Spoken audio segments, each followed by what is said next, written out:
আসসালামু আলাইকুম রহমতুল্লাহি ওবরাকাতু। আজকে একটি কবিতা আবৃত্তি করিব খামেনিকে নিয়ে, ইরানের প্রেসিডেন্ট। লেখক আকরাম হুসাইন। তোমার মতন এমন নেতা পাবো না আর জানি, তোমার সুখে সব মুমিনের চোখে কোণে পানি। তুমি ছিলে মুসলমানের উঁচু করা শির, তোমার ভয়ে কাঁপত সদা শত্রু দলের নীর। ভয় না পেয়ে লড়াই করা তুমি ছিলে তাজা, বীরের মতো জীবন দিল হার না মানা রাজা।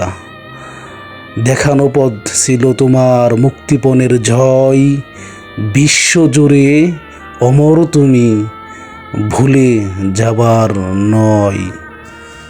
হায় আল্লাহ তাআলা বিশ্বের প্রত্যেকটা মুসলমান নর এবং নারীকে এক এবং নেক হওয়ার তৌফিক দান করো।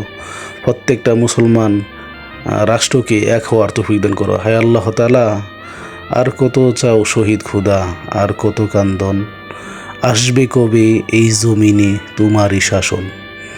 আর কত চাও শহীদ খুদা, আর কত কান্দন, আসবে কবে এই জমিনে তোমারই শাসন।